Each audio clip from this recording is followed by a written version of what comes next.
نبدأ من البداية. أحسن الله عليكم. أصول السنة عندنا التمسك بما كان عليه التمسك بما كان عليه أصحاب رسول الله صلى الله عليه وسلم والاقتداء بهم وترك البدع وكل بدعة فهي ضلالة. نعم. بسم الله الرحمن الرحيم. الحمد لله رب العالمين وأشهد أن لا إله إلا الله وحده لا شريك له وأشهد أن محمدا عبده ورسوله صلى الله عليه وعلى آله وأصحابه والتابعين لهم بإحسان إلى يوم الدين وسلم تسليما كثيرا أما بعد. Alhamdulillah, kita bersyukur kepada Allah Subhanahu wa taala atas segala nikmat yang Allah berikan kepada kita. Wa ma bikum min ni'matin fa min Allah, dan apa saja kenikmatan yang Allah berikan kepada kalian adalah berasal dari Allah. Semoga Allah Subhanahu wa taala menjadikan kita termasuk orang-orang yang pandai bersyukur kepadanya. Salawat dan salam atas Nabi kita Muhammad sallallahu alaihi wasallam, keluarga beliau, para sahabat beliau, dan orang-orang yang mengikuti mereka dengan baik sampai akhir zaman. Para ikhwah yang dimuliakan oleh Allah, masih kita di awal pembahasan kitab Ushulus Sunnah, dan ini adalah pertemuan yang ketiga setelah beliau rahimahullah menyebutkan bahwa di antara pokok-pokok akidah Ahlussunnah wal Jamaah yang membedakan antara mereka dengan ahlul bid'ah adalah berpegang teguh dengan apa yang berada di atasnya para sahabat Rasulullah sallallahu alaihi wasallam, dan juga meneladani mereka. Dan telah berlalu penjelasan tentang pokok ini, dan kita sebutkan bahwasanya ini adalah termasuk pokok yang utama yang kalau kita perhatikan yang membedakan antara Ahlus Sunnah wal Jamaah dengan Ahlul Bid'ah, yang terutama adalah di dalam masalah pemahaman terhadap Al-Quran dan juga Sunnah Rasulullah SAW. Maka Ahlus Sunnah di antara ciri mereka mengagungkan para sahabat radhiyallahu ta'ala anhum dan memahami Al-Quran dan juga hadis dengan pemahaman mereka, dan juga meneladani mereka di dalam mengamalkan Al-Quran dan juga hadis. Dan ini yang diisyaratkan dalam ucapan beliau, waliqtida'u bihim, meneladani mereka di dalam mengamalkan Al-Quran dan juga hadis Nabi SAW.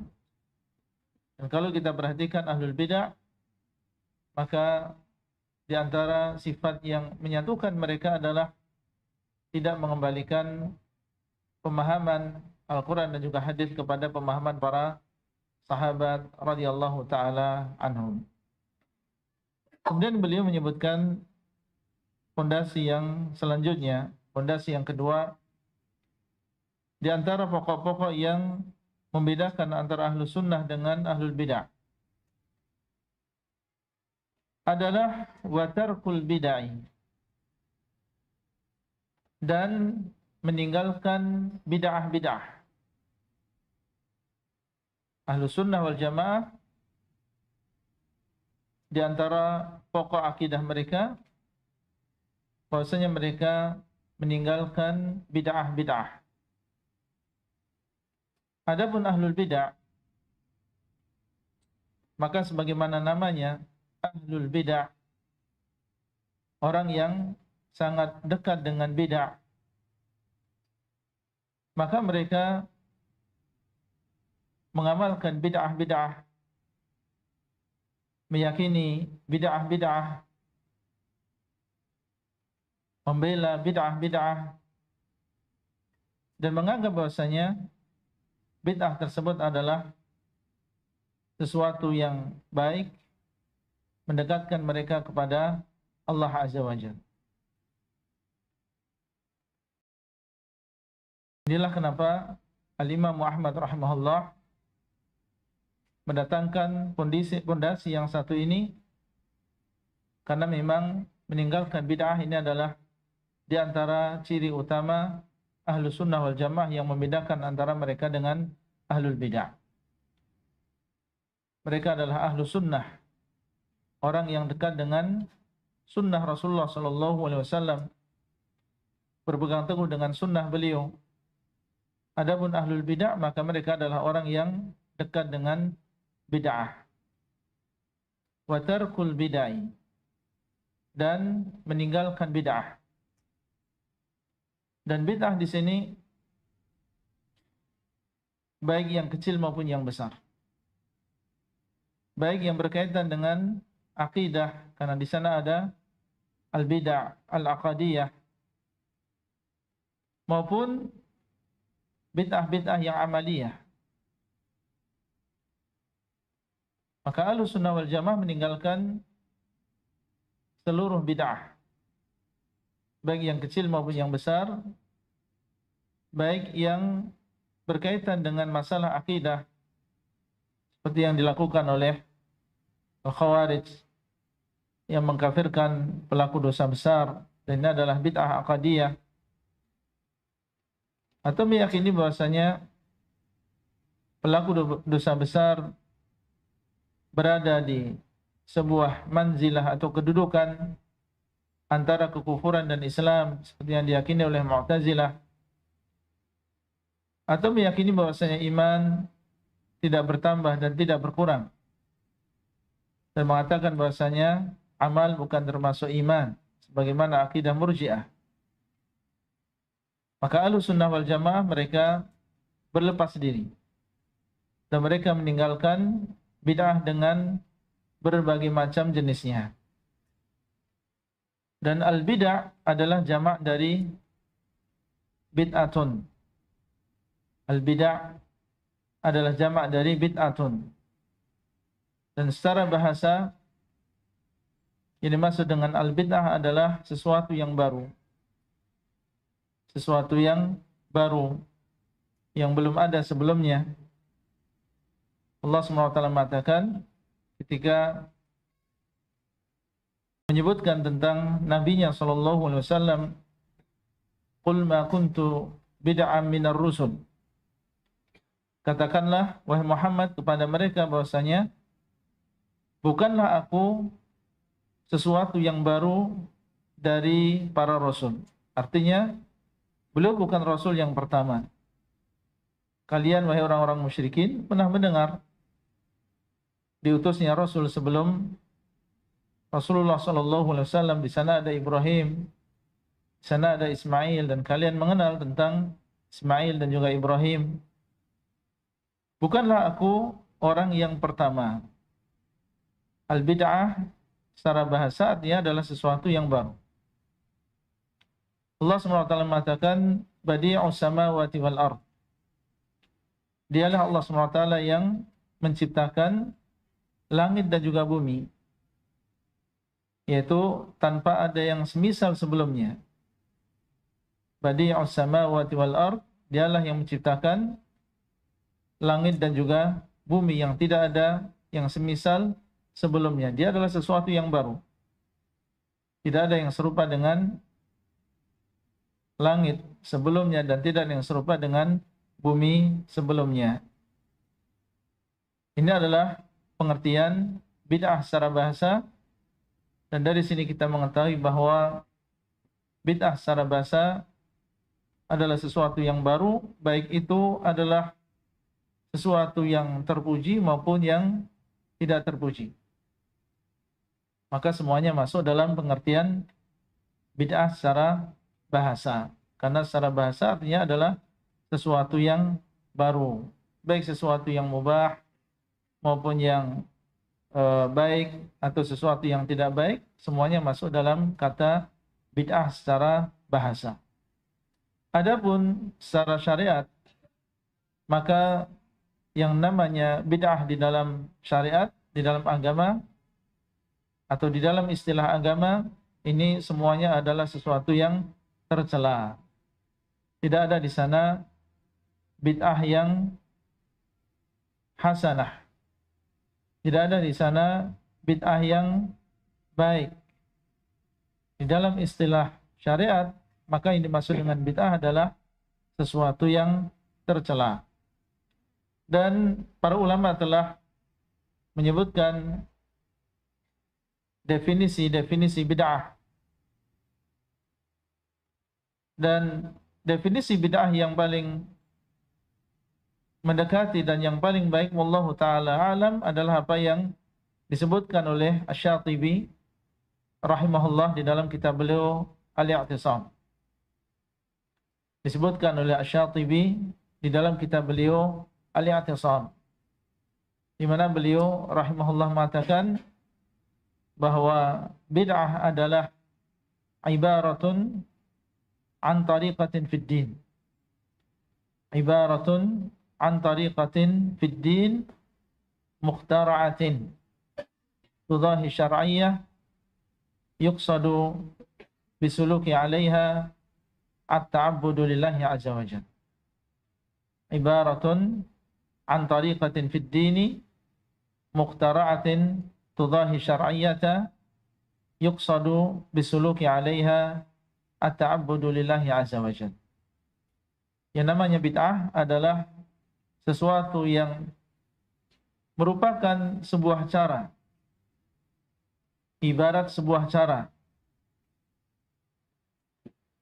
fid dini, di dalam agama. Ucapan beliau, sebuah cara, itu cara untuk melakukan sesuatu, dan ini berkaitan dengan fid din, berkaitan dengan agama. Berkaitan dengan agama, tidak berkaitan dengan dunia. Berarti ucapan beliau fid din mengeluarkan bid'ah secara, atau bid'ah dalam hal dunia. Karena di sana banyak bid'ah di dalam hal dunia, seperti listrik, komputer, TV, telepon. Ini adalah perkara dunia. Ucapan beliau fid din mengeluarkan bid'ah di dalam masalah dunia. Yang beliau ingin sampaikan di sini adalah bid'ah secara syariat. Adalah sebuah cara di dalam agama. Jadi jangan lagi berbicara tentang masalah bid'ah dalam masalah dunia. Tariqatin fid dini mukhtara'atin. Tariqah tersebut, jalan tersebut adalah sesuatu yang mukhtara'ah, sesuatu yang dibuat-buat. Sesuatu yang dibuat-buat di dalam agama. Dan agama maksudnya adalah agama Islam yang dibawa oleh Rasulullah SAW. Agama Islam yang dibawa oleh Rasulullah SAW. Mukhtara'atin, sesuatu yang baru di dalam agama yang tidak diajarkan oleh Rasulullah SAW. Tudahi syar'iyyah. Cara tersebut menyerupai syariat. Kalau dilihat dari luarnya, menyerupai syariat. Kadang disebutkan tentang keutamaannya. Seakan-akan itu adalah wahyu. Seakan-akan itu adalah hadits. Seakan-akan itu amalan yang dikabarkan oleh Rasulullah SAW. Disebutkan tentang berapa jumlahnya. Disebutkan tentang kapan dibacanya. Seakan-akan itu adalah sebuah syariat. Padahal dia bukan termasuk syariat. Dia adalah menyerupai syariat dan bukan termasuk syariat. Beliau mengatakan tudahi syar'iyyah. Dia menyerupai syariat. Yuqsadu bisuluki 'alaiha at-ta'abbudu lillahi 'azza wa jalla. Dimaksudkan dengan menjalankan bid'ah tersebut untuk mendekatkan diri beribadah kepada Allah SWT. Orang yang melakukannya tujuannya adalah ingin beribadah. Orang yang melakukannya tujuannya adalah ingin mendekatkan diri kepada Allah dengan melakukan cara tersebut, melakukan ibadah tersebut. Nah, ini adalah pengertian bid'ah secara syariat yang disebutkan oleh Al-Imam Asy-Syatibi rahimahullah. Dan seperti yang tadi kita sampaikan, bahwasanya bid'ah secara istilah atau bid'ah secara bahasa sebelumnya adalah mencakup yang baik maupun yang buruk. Adapun bid'ah secara istilah maka tidak ada kecuali buruk. Tidak ada di dalam agama kecuali bid'ah yang sayyi'ah, bid'ah yang madmumah. Dan inilah yang disebutkan oleh Nabi SAW. Karena beliau SAW mengatakan, dan beliau adalah orang yang paling fasih dan orang yang paling mengetahui agama ini dan orang yang paling bisa mengungkapkan. Beliau mengatakan kullu bid'atin dhalalah. Setiap kebid'ahan adalah sesat. Dan beliau SAW mengatakan fa inna khairal hadithi kitabullah wa khairal hadi hadi Muhammadin sallallahu alaihi wasallam wa kullu bid'atin dhalalah. Sebaik-baik ucapan adalah kitabullah dan sebaik-baik petunjuk adalah petunjuk Muhammad sallallahu alaihi wasallam, dan setiap bid'ah adalah sesat. Ini yang mengucapkan adalah Rasulullah sallallahu alaihi wasallam. Dan beliau mengatakan wa kullu, dan setiap bid'ah adalah kesesatan. Apakah setelah ini kemudian seseorang berani mengatakan bahwa di sana ada bid'ah yang tidak sesat? Setelah beliau sallallahu alaihi wasallam mengatakan wa kullu bid'atin dhalalah. Dan sekali lagi, bid'ah yang dimaksud di sini adalah bid'ah secara syariat. Dengan pengertian yang tadi kita sebutkan, kita tidak sedang berbicara dengan atau tentang bid'ah di dalam masalah dunia. Adapun masalah dunia, maka di sana ada yang hasanah dan di sana ada yang sayyi'ah. Beliau mengatakan wa tarkul bid'ah, dan meninggalkan bid'ah-bid'ah. Ditinggalkan karena memang bid'ah-bid'ah dengan pengertian yang tadi kita sebutkan adalah sesuatu yang haram di dalam agama ini. Dan dalil-dalil yang menunjukkan tentang haramnya bid'ah banyak, baik dari Al-Quran maupun dari hadis Nabi SAW. Kita sebutkan di antaranya, adapun dalam Al-Quran, maka Allah SWT telah mengabarkan tentang kesempurnaan agama ini. Di dalam firman-Nya, Al-yawma akmaltu lakum dinakum wa atmamtu alaikum ni'mati wa raditu lakumul Islam madina. Pada hari ini aku telah sempurnakan bagi kalian agama kalian, dan aku sempurnakan untuk kalian nikmat, dan aku ridai Islam sebagai agama bagi kalian. Abdullah bin Abbas ketika beliau menafsirkan ayat ini, ayat yang berisi bahwasanya Allah SWT telah menyempurnakan agama ini, mengabarkan kepada kita bahwasanya agama ini telah sempurna, dan siapa yang lebih benar ucapannya daripada ucapan Allah. Dialah yang mengatakan wa man asdaqu minallahi haditha, dan tidak ada yang lebih benar ucapannya daripada ucapan Allah. Dan dia telah mengabarkan bahwasanya agama ini telah sempurna, dan dialah yang telah menyempurnakan. Akmaltu, kata Allah, akulah yang telah menyempurnakan agama ini. Abdullah bin Abbas beliau mengatakan akhbarallahu nabiyahu sallallahu alaihi wasallam wal mu'minin. Allah SWT telah mengabarkan kepada nabinya dan juga orang-orang yang beriman, annahu qad akmala lahumul iman, bahwasanya Allah telah menyempurnakan bagi mereka keimanan, fala yahtajuna ila ziyadatin abadan. Maka mereka tidak memerlukan tambahan lagi selama-lamanya.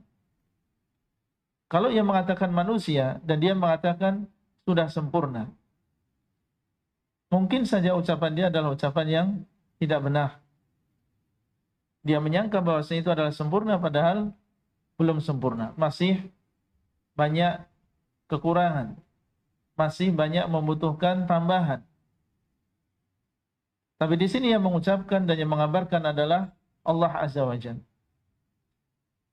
Maka bagaimana seseorang menambah-nambah di dalam agama Allah, melakukan sesuatu yang tidak diajarkan oleh Allah SWT. Setelah Allah SWT menyempurnakan, maka kita tidak membutuhkan lagi tambahan. Waqad atammahu Allah Azza wa Jalla azza dzikruhu fala yanqusuhu abadan. Allah SWT telah menyempurnakan, maka Allah tidak akan menguranginya. Waqad radiyahu Allahu fala yaskhatuhu abadan. Dan Allah telah meridai Islam sebagai agamanya, maka Allah tidak akan murka. Dan Islam yang Allah ridai adalah Islam ketika ayat ini turun, yaitu Islam yang murni yang dibawa oleh Rasulullah SAW. Itulah yang diridai oleh Allah SWT. Al-Imam Malik rahimahullah, ketika beliau mengingatkan sebagian orang yang menganggap baik bid'ah, maka beliau menunjukkan tentang keharaman bid'ah berdasarkan ayat ini. Dan bahwasanya ayat ini menunjukkan bahwa orang yang melakukan bid'ah di dalam agama secara tidak langsung dia telah menyangka, menuduh Rasulullah SAW mengkhianati risalah Allah Azza wa Jalla.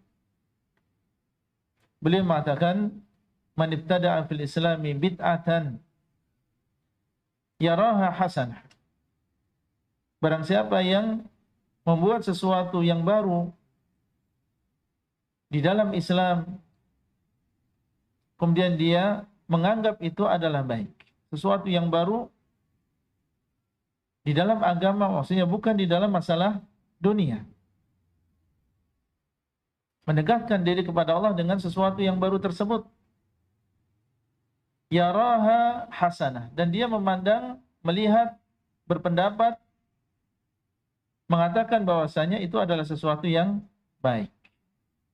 Memang ini adalah sesuatu yang baru, tidak ada dalilnya, tidak dilakukan oleh Rasulullah SAW, dan dia mengatakan ini adalah sesuatu yang hasanah. Faqad za'ama anna Rasulullah SAW khana risalah. Maka sungguh dia telah menuduh, dan ini adalah tuduhan yang keji, menuduh Rasulullah SAW mengkhianati risalah Allah. Dan Rasulullah SAW adalah as-sadiqul amin, telah melaksanakan firman Allah Azza wa Jalla, ya ayyuhar rasulu balligh ma unzila ilaika min rabbik. Wahai Rasul, sampaikanlah apa yang telah Allah turunkan kepadamu. Beliau SAW adalah al-amin, yang telah dipercaya oleh Allah SWT untuk menyampaikan risalah Allah. Dan beliau SAW telah melakukan yang demikian. Apa yang diwahyukan kepada beliau telah disampaikan kepada umat. Sesuatu yang baik yang beliau tahu, yang itu bisa menyampaikan manusia kepada surganya Allah SWT, maka telah disampaikan oleh beliau SAW. Dan setiap kejelekan yang beliau tahu, yang itu bisa menjadi sebab masuknya seseorang ke dalam azab Allah, ke dalam neraka, maka beliau sudah sampaikan juga kepada manusia. Innahu lam yakun nabiyyun qabli illa kana haqqan alaihi ayadulla ummatahu ala khairi ma ya'lamuhu lahum wa yundhirahum syarra ma ya'lamuhu lahum. Tidak ada seorang nabi sebelumku kecuali wajib baginya untuk menyampaikan, menunjukkan kepada umat kebaikan yang dia tahu dan mengingatkan mereka kejelekan yang dia tahu. Beliau sallallahu alaihi wasallam telah menyampaikan kepada kita seluruh ibadah yang bisa mendekatkan diri kita kepada Allah Azza wa Jalla.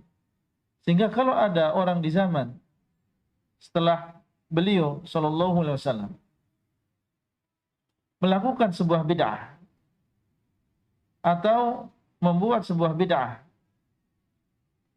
dan jelas itu bid'ah yang tidak diajarkan oleh Nabi sallallahu alaihi wasallam, tidak dilakukan oleh para sahabat radhiyallahu taala anhum, kemudian mengatakan ini adalah baik, berarti dia telah menyangka, dia telah menuduh dahulu Rasulullah sallallahu alaihi wasallam tidak menyampaikan seluruh kebaikan.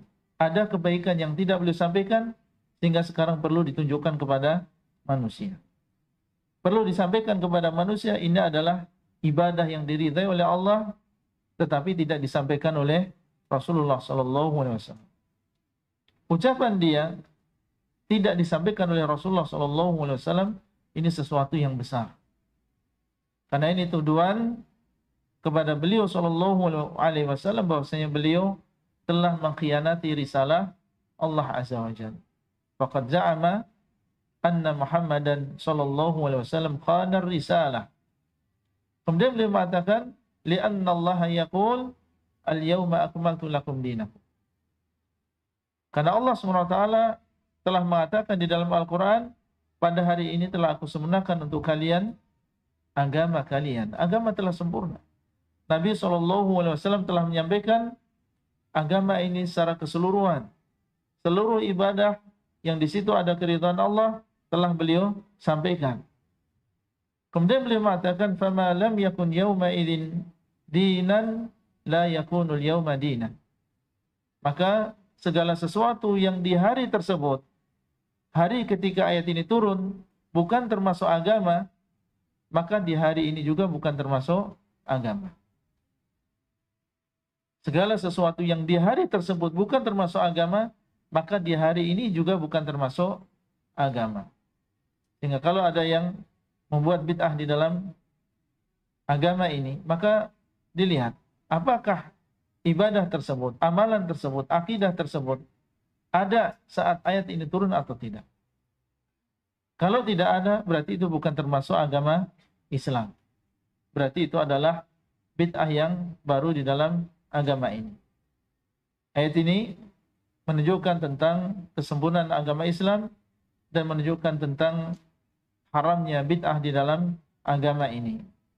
Kemudian yang kedua, di antara ayat yang menunjukkan tentang haramnya bid'ah adalah firman Allah, "Am lahum syuraka'u syara'u lahum minad dini ma lam ya'dam bihillah." Apakah mereka memiliki sekutu-sekutu yang mensyariatkan untuk mereka apa yang tidak Allah izinkan? Apakah mereka memiliki sekutu-sekutu yang mensyariatkan untuk mereka apa yang tidak diizinkan oleh Allah Azza wa Jalla? Ayat ini menunjukkan kepada kita bahwasanya orang yang membuat bid'ah di dalam agama mengatakan ini adalah sesuatu yang dicintai oleh Allah, ini harus dilaksanakan atau dianjurkan di sore hari atau di pagi hari, dilaksanakan berapa kali. Seakan-akan dia mendudukkan dirinya sebagai yang membuat syariat. Padahal yang berhak untuk membuat syariat adalah Allah SWT. Dialah yang harrama, yang mengharamkan, dan dialah yang menghalalkan. Allah SWT dialah yang berhak untuk menghalalkan dan dialah yang berhak untuk mengharamkan. Dialah yang berhak untuk mengatakan ini wajib. Berhak untuk mengatakan ini disyariatkan. Ini dicintai oleh Allah dan ini adalah sesuatu yang dibenci dan diharamkan oleh Allah. Itu adalah Allah SWT dan dialah yang Al-Alimul Hakim. Dialah yang Maha mengetahui dan dialah yang Maha bijaksana. Adapun makhluk, maka tidak berhak mereka untuk mensyariatkan. Bahkan Nabi SAW, dan beliau adalah seorang Nabi, kewajiban beliau adalah at-tabligh. Kewajiban beliau adalah menyampaikan syariat yang datang dari Allah. Siapa yang mensyariatkan dan siapa yang berhak untuk mensyariatkan? Allah SWT. Adapun Rasulullah SAW, maka beliau menyampaikan syariat yang datang dari Allah. Kalau itu adalah keadaan Rasulullah SAW, lalu bagaimana dengan umatnya? Jelas bahwasanya tasyri', mensyariatkan, ini adalah hak Allah SWT.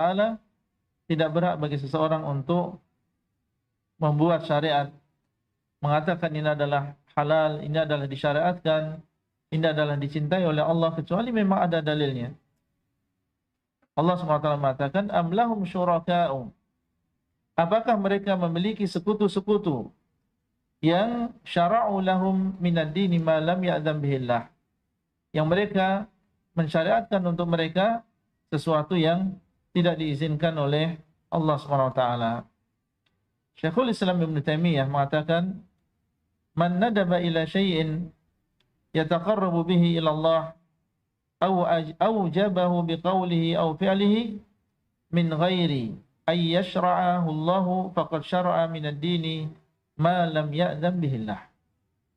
Barang siapa yang mendorong kepada sesuatu, mengatakan bahwasanya ini adalah dianjurkan, sesuatu yang digunakan untuk mendekatkan diri kepada Allah, atau dia mewajibkan dengan ucapannya, atau mewajibkan dengan perbuatannya, tanpa disyariatkan oleh Allah SWT, maka sungguh dia telah membuat syariat, mensyariatkan dari agama ini sesuatu yang tidak diizinkan oleh Allah SWT. Ini ucapan Syekhul Islam Ibn Taimiyah menunjukkan tentang diharamkannya bid'ah, dan orang yang membuat bid'ah di dalam agama seakan-akan dia telah mendudukkan dirinya seperti Allah Azza wa Jalla yang membuat syariat ini. Allah SWT juga mengatakan, wa anna hadza sirati mustaqima fattabi'uhu wa la tattabi'us subula fatafarraqa bikum an sabilihi. Dzalikum wasaqum bihi la'allakum tattaqun. Dan sesungguhnya ini adalah jalanku yang lurus, maka hendaklah kalian mengikuti jalan tersebut, dan janganlah kalian mengikuti jalan-jalan yang lain. Dinukil dari Mujahid Ibnu Jabr rahimahullah bahwasanya firman Allah as-subul, dan janganlah kalian mengikuti as-subul, jalan-jalan yang lain, yang dimaksud adalah al-bid'ah wa syubhat. Ini maksud dengan jalan-jalan di sini adalah bid'ah-bid'ah dan juga syubhat. Karena jalan Allah hanya satu. Jalan Allah hanya satu, dan itulah yang ditempuh oleh Rasulullah SAW dan ditempuh oleh para sahabat radhiyallahu taala anhum. Adapun sesuatu yang baru, al-bid'ah, maka ini banyak. Segala sesuatu yang baru yang tidak diajarkan oleh Nabi SAW, berupa akidah-akidah, berupa amalan-amalan, maka ini adalah bid'ah. Ini adalah bid'ah-bid'ah, dan Allah SWT mengatakan wala tattabi'u as-subul, dan janganlah kalian mengikuti jalan-jalan, maksudnya adalah jalan-jalan syaitan, dan yang dimaksud adalah al-bid'ah, yaitu bid'ah-bid'ah di dalam agama ini. Dan ayat-ayat yang lain, adapun hadis Nabi SAW, maka juga banyak hadis yang menunjukkan tentang haramnya bid'ah. Ucapan beliau SAW, fa inna khairal hadithi kitabullah, wa khairal hadi hadi Muhammadin SAW, wa syarral umuri muhdatsatuha, wa kullu bid'atin dalalah. Sebaik-baik ucapan adalah Al-Quran, dan sebaik-baik petunjuk adalah petunjuk Muhammad SAW, dan sejelek-jelek perkara adalah perkara-perkara yang diada-adakan. Perkara yang diada-adakan yaitu bid'ah, sesuatu yang diada-adakan, bukan termasuk petunjuk Rasulullah SAW, maka beliau mengatakan bahwasanya ini adalah syarrul umur. Ini adalah sejelek-jelek perkara. Sejelek-jelek perkara adalah yang diada-adakan. Wa kullu bid'atin dhalalah, dan setiap bid'ah adalah sesat. Ketika beliau SAW mensifati ini adalah sejelek-jelek perkara, dan mensifati bahwasanya bid'ah adalah dhalalah, dan bahwasanya setiap dhalalah adalah finnar, sifat-sifat ini menunjukkan bahwasanya bid'ah adalah sesuatu yang diharamkan di dalam agama. Dia adalah sejelek-jelek perkara, dan dia adalah sesat, lawan dari petunjuk, dan setiap yang sesat maka ini membawa pelakunya ke dalam neraka. Kemudian juga hadis Irbad bin Sariyah, di mana Nabi SAW mengatakan setelah menyebutkan tentang perpecahan umat, beliau mengatakan tamassaku biha, berpegang teguhlah kalian dengan sunnahku, addu 'alaiha bin nawajid, hendaklah kalian gigit sunnah tersebut dengan gigi geram kalian, wa iyyakum wa muhdatsatil umur, dan hati-hati kalian dengan sesuatu yang baru. Ucapan beliau wa iyyakum, hati-hati, menunjukkan bahwasanya yang setelahnya adalah sesuatu yang diharamkan. Hati-hati kalian dengan muhdatsatil umur, dengan perkara-perkara yang baru. Fa inna kulla bid'atin dhalalah, karena sesungguhnya segala sesuatu yang bid'ah maka itu adalah sesat. Dan Nabi SAW mengatakan, man amila amalan laisa alaihi amruna fahuwa rad. Barang siapa yang mengamalkan sebuah amalan tidak ada petunjuknya dari kami, maka amalan tersebut tertolak. Dalam riwayat yang lain, man ahdatsa fi amrina hadza ma laisa minhu fahuwa rad. Barang siapa yang membuat sesuatu yang baru di dalam urusan kami, yaitu di dalam agama Islam, apa yang bukan termasuk darinya, maka dia adalah tertolak. Dan ucapan beliau fahuwa rad, perbuatan tersebut tertolak, menunjukkan tentang diharamkannya. Menunjukkan tentang diharamkannya. Ini adalah beberapa dalil dari Al-Quran maupun sunnah Nabi SAW yang menunjukkan tentang keharaman melakukan bid'ah di dalam agama. Ijma' juga demikian. Di sana ada beberapa nukilan dari para ulama, baik yang terdahulu maupun yang setelahnya, yang menunjukkan tentang keharaman bid'ah. Dan semua ulama dari berbagai negeri, dari berbagai madhab, semuanya mengharamkan bid'ah. Berkata Imam Al-Bukhari rahimahullah, laqitu aktsara min alfi rajulin min ahli al-ilm. Aku bertemu dengan 1000 ulama, itu 1000 ulama dari berbagai negeri. Kemudian beliau menyebutkan tentang kesamaan akidah mereka. Di antaranya beliau mengatakan wa kanu yanhauna 'anil bid'ah. Dan mereka dahulu, guru-guruku tersebut, yang jumlahnya kurang lebih 1000 orang dari berbagai negeri, dari berbagai daerah, semuanya melarang dari bid'ah. Ini menunjukkan bahwasanya larangan melakukan bid'ah ini bukan mazhab Hanabilah saja misalnya. Ini semua mazhab. Seluruh mazhab, termasuk diantaranya Syafi'iyah, Al-Malikiyah, Al-Hanafiyah, semuanya melarang bid'ah di dalam agama ini. Saya sebutkan di sini beberapa hal yang menunjukkan tentang bahaya bid'ah di dalam agama ini. Yang pertama, seperti yang tadi kita sebutkan, bahwa bid'ah di dalam agama hakikatnya adalah celaan terhadap agama itu sendiri. Karena membuat bid'ah di dalam agama berarti menganggap bahwasanya agama Islam belum sempurna, sehingga perlu ditambal, sehingga perlu ditambah dengan amalan-amalan yang baru. Pada hakikat ini adalah celaan terhadap agama. Dan seperti yang tadi kita sebutkan, di antara bahayanya adalah ini tuduhan kepada Rasulullah Shallallahu Alaihi Wasallam bahwasanya beliau Shallallahu Alaihi Wasallam telah mengkhianati risalah Allah Azza wa Jalla. Dan tentunya tidak ada di antara kita yang meyakini bahwasanya Rasulullah Shallallahu Alaihi Wasallam telah mengkhianati risalah Allah.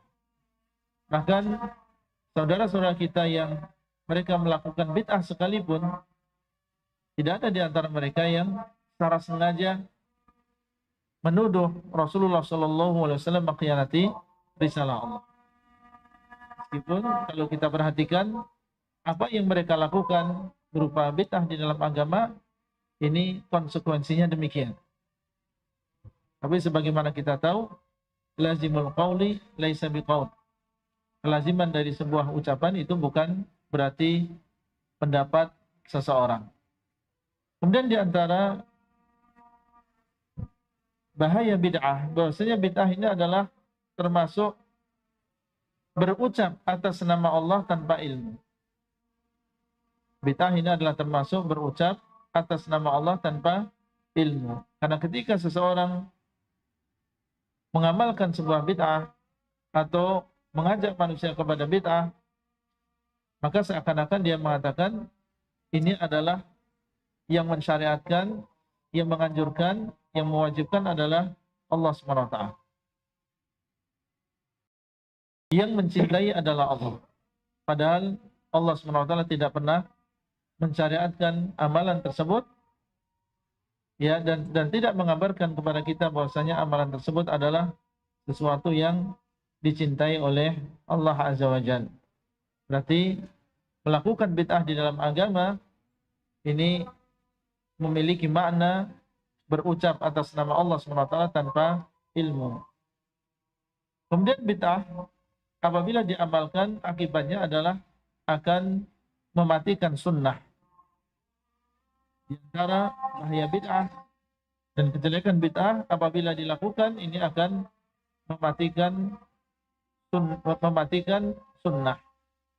Sebagaimana ini dinukil dari Abdullah bin Abbas, bahwasanya beliau mengatakan, "Ma ya'ti 'alan nasi min 'amin illa ahdatsu fihi bid'atan wa amatu fihi sunnatan hatta tahyal bid'u wa tamutu sunan."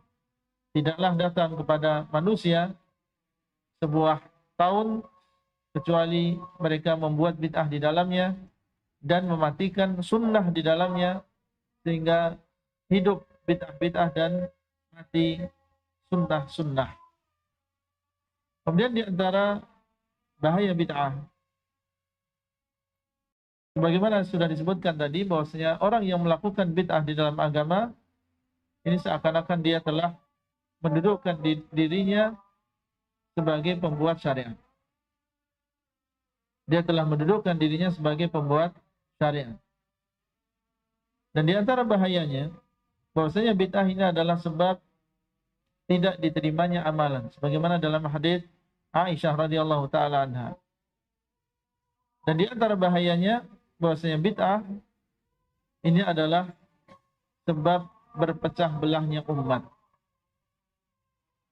Kalau misalnya dibuka pintu dan dibiarkan manusia meyakini apa yang dia inginkan, dibiarkan manusia melakukan amalan yang dia inginkan, yang penting itu adalah baik menurut pandangan dia. Dan tentunya ini adalah sesuatu yang nisbi. Terkadang sesuatu itu adalah menurut sebagian baik, tapi belum tentu baik menurut orang lain. Jadi yang A menganggap yang baik adalah demikian, kemudian yang B menganggap yang baik adalah demikian.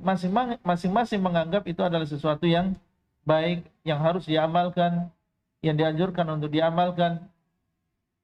Kalau pintu ini dibuka dan masing-masing boleh melakukan yang demikian, maka yang terjadi adalah perpecahan umat. Perpecahan umat itulah yang akan terjadi. Oleh karena itu ahlul bid'ah, nama mereka, gelar mereka adalah ahlul bid'ah wal furqah. Mereka adalah ahlul bid'ah dan juga perpecahan. Karena ketika mereka melakukan bid'ah dan menganggap itu adalah sesuatu yang baik, berarti membolehkan orang lain juga melakukan perbuatan yang sama, melakukan sesuatu yang baru, membuat akidah yang baru dan menganggap itu adalah sesuatu yang baik. Dan inilah awal perpecahan. Inilah awal perpecahan. Dan Nabi SAW ketika mengabarkan kepada kita tentang perpecahan umat, وَتَفْتَرِقُ أُمَّتِي عَلَى 73 millah, akan berpecah belah umatku menjadi 73 golongan, sebabnya adalah karena bid'ah-bid'ah yang mereka lakukan. Adapun ahlu sunnah, yang mereka berpegang teguh dengan sunnah Nabi SAW dan berjalan di atas jalannya Rasulullah SAW di belakang para sahabat radhiyallahu taala anhum, maka mereka adalah orang yang menginginkan persatuan. Sehingga nama mereka adalah ahlu sunnati wal jamaah. Al-jamaah maknanya adalah al-ijtima'. Dan mereka adalah ahlu sunnah wal istima'. Mereka adalah orang yang ahli, orang yang senang dengan sunnah Nabi SAW, dan mereka senang dengan persatuan. Mereka lah yang sebenarnya ingin bersatu. Bersatu di atas al-haq, bersatu di atas sunnah Rasulullah SAW. Adapun ahlul bid'ah, maka mereka lah yang ingin berpecah belah di dalam agama ini. Setelah kita lanjutkan setelah azan.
Baik. Di dalam Al-Quran Allah SWT menyebutkan tentang sifat orang-orang musyrikin, bahwasanya dahulu mereka berpecah belah. Telah memecah belah mereka kesyirikan. Ada di antara mereka yang senang menyembah matahari, ada yang senang menyembah orang yang soleh, ada yang senang menyembah pohon, dan masing-masing dari mereka merasa bangga dengan apa yang dia lakukan. Allah mengatakan, "Wala takunu minal musyrikin." Janganlah kalian termasuk orang-orang yang musyrikin. Kemudian Allah menyebutkan sifat mereka, minal ladzina farraqu dinahum wa kanu syi'a. Orang-orang yang mereka memecah belah agama mereka. Dan mereka berkelompok-kelompok. Kullu hizbin bima ladaihim farihun. Masing-masing dari kelompok tersebut merasa bangga dengan apa yang mereka miliki.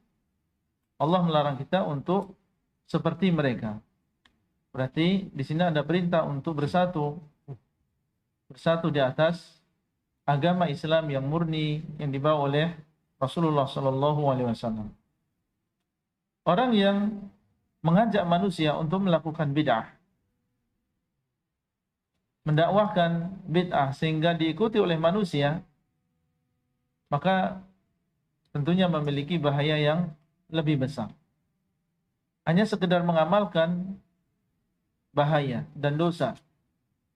Apalagi seseorang mengajak manusia yang lain untuk melakukan bid'ah tersebut. Karena dia telah mengajak kepada sesuatu yang tidak baik. Kalau diamalkan oleh orang lain, maka dia akan mendapatkan bagian dari dosa orang yang mengamalkan.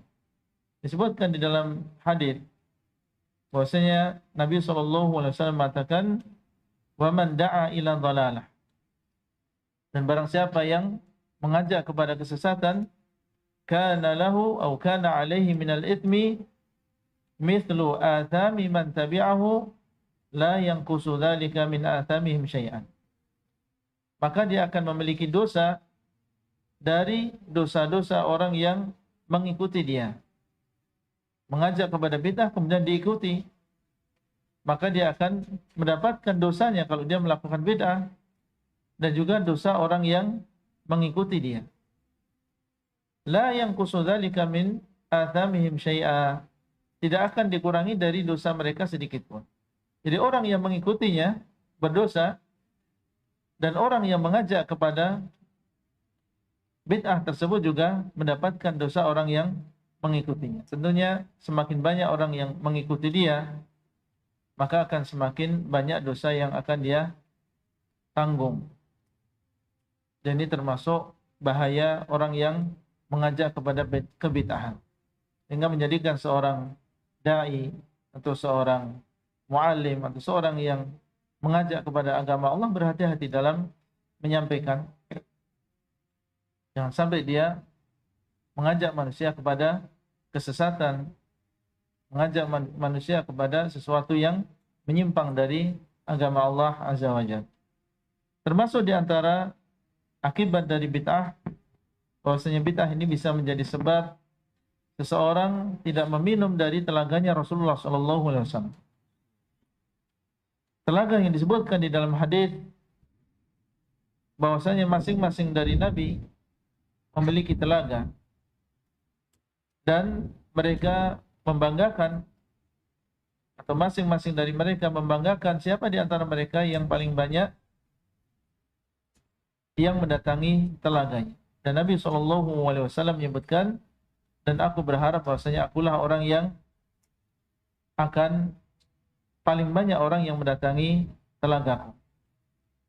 Dan disebutkan oleh Nabi SAW bahwa telaga beliau SAW ini lebih putih daripada susu dan lebih manis daripada madu dan lebih dingin daripada es. Barang siapa yang meminum sekali dari telaga beliau, maka dia tidak akan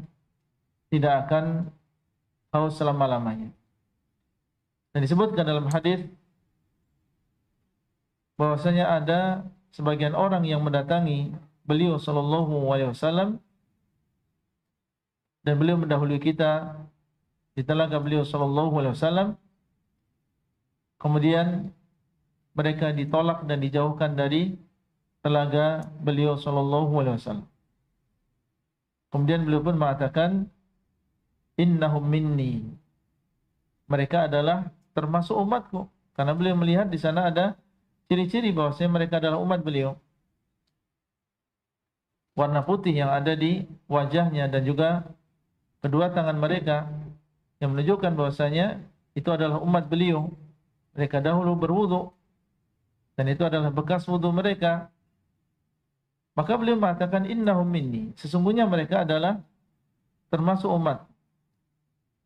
Maka dikatakan kepada beliau sallallahu alaihi wasallam, innaka la tadri ma ahdathu ba'daka. Sesungguhnya engkau wahai Muhammad tidak tahu apa yang mereka perbuat setelahmu. Perbuatan baru yang mereka lakukan setelahmu. Engkau tidak tahu apa yang mereka lakukan. Kemudian beliau sallallahu alaihi wasallam mengatakan, suhqan liman ghayyara ba'di. Jauhlah bagi orang yang merubah setelahku, yaitu merubah agamaku. Beliau sallallahu alaihi wasallam telah menyampaikan agama ini dengan pengorbanan yang luar biasa, dengan jiwa raga beliau untuk menyampaikan wahyu, menyampaikan agama ini, menyampaikan risalah Allah kepada manusia. Kemudian datang setelah itu orang-orang yang tidak bertanggung jawab, yang mereka merubah agama Rasulullah sallallahu alaihi wasallam. Maka tidak heran kalau beliau mengatakan saat itu, suhqan liman ghayyara ba'di. Jauh bagi orang yang telah merubah setelahku, itu merubah agama beliau. Al-Qurtubi rahimahullah beliau mengatakan, faman baddala aw ghayyara aw ibtada'a fi dinillahi ma la yardahu Allah wa lam ya'zan bihi Allah fa huwa minal matrudina 'anil haud. Maka barang siapa, kata beliau, yang merubah atau membuat sesuatu yang baru di dalam agama Allah, apa yang tidak diridai oleh Allah dan tidak diizinkan oleh Allah, maka dia termasuk orang yang akan diusir dari telaganya Rasulullah sallallahu alaihi wasallam. Ini ucapan beliau rahimahullah, dan ucapan yang serupa juga dinukil dari Al-Imam An-Nawawi rahimahullah. Ini menunjukkan tentang bahayanya bid'ah. Yang lain, setelah mereka kehausan menunggu di waktu yang lama di padang mahsyar, kemudian diberikan oleh Allah Azza wa Jalla nikmat bisa meminum dari telaganya Rasulullah sallallahu alaihi wasallam yang demikian lezatnya dengan sifat-sifat yang tadi disebutkan. Kemudian ternyata beberapa orang mereka tidak bisa meminum dari telaganya Rasulullah sallallahu alaihi wasallam, sebabnya adalah karena bid'ah yang dia lakukan. Tentunya ini adalah sebuah ancaman bagi orang-orang yang melakukan bid'ah di dalam agama, dan seharusnya menjadikannya demikian mereka jera dan bertobat serta meninggalkan bid'ah tersebut. Ini adalah penjelasan tentang pokok akidah Ahlussunnah wal Jamaah yang kedua yang disebutkan oleh Al-Imam Ahmad bin Hanbal di dalam Ushulus Sunnah. Beliau mengatakan wa tarkul bid'ah. Dan di antara pokok Ahlussunnah wal Jamaah adalah meninggalkan bid'ah-bid'ah. Kemudian beliau mengatakan wa kullu bid'atin fahiya dhalalah, dan setiap bid'ah maka itu adalah sesat. Ingin menegaskan seperti yang tadi kita sebutkan bahwa seluruh bid'ah di dalam agama adalah sesat. Dan yang dimaksud dengan bid'ah di sini adalah bid'ah secara istilah. Maka bid'ah secara istilah semuanya adalah sesat. Dan ini diungkapkan oleh Ibnu Hajar rahimahullah, beliau mengatakan fal bid'atu fi 'urfid din, maka bid'ah di dalam agama madmumatun. Fal bid'atu fi 'urfid din, maka bid'ah di dalam agama itu adalah sesuatu yang tercela. Bi khilafil lughati, berbeda dengan bid'ah secara bahasa. Kalau bid'ah secara bahasa iya, ada yang baik dan ada yang buruk. Dan apa yang dinukil dari sebagian salaf seperti Umar bin Khattab radhiyallahu taala anhu, di dalam ucapan beliau ni'matil bid'atu hadhihi, maka yang dimaksud bid'ah di sini adalah bid'ah secara bahasa, bukan bid'ah secara syariat. Karena bid'ah secara syariat artinya adalah sesuatu yang baru, yang tidak diajarkan oleh Nabi SAW. Sementara ucapan beliau, ni'matil bid'atu hadhihi, beliau berbicara tentang salat tarawih yang kembali dilaksanakan secara berjamaah di masjid di zaman beliau radhiyallahu taala anhu. Dan salat tarawih dilaksanakan secara berjamaah di masjid pernah dilakukan oleh Rasulullah SAW. Beliau pernah melakukan beberapa malam ketika beliau SAW masih hidup. Kemudian beliau tinggalkan karena khawatir sholat tarawih diwajibkan bagi kaum muslimin. Berarti dia bukan bid'ah, karena dia adalah amalan yang pernah dilakukan oleh Nabi SAW. Dan beliau mengatakan, man shalla ma'al imami hatta yansarif kutiba lahu qiyamul lailah. Barang siapa yang sholat bersama imam, itu sholat bersama imam, sholat malam, sampai imam tersebut selesai, maka akan ditulis baginya sholat selama satu malam. Ini menunjukkan bahwasanya sholat tarawih secara berjamaah ini sesuatu yang disyaratkan, dan menunjukkan bahwasanya ucapan Umar bin Khattab ni'matil bid'atu hadhihi ini bukan bid'ah secara syariat, tapi yang dimaksud adalah bid'ah secara bahasa. Barakallahu fikum, itulah yang bisa kita sampaikan pada kesempatan kali ini. Wallahu ta'ala a'lam, wa sallallahu ala nabiyina Muhammadin wa ala alihi wa sahbihi ajma'in. Wassalamualaikum warahmatullahi wabarakatuh.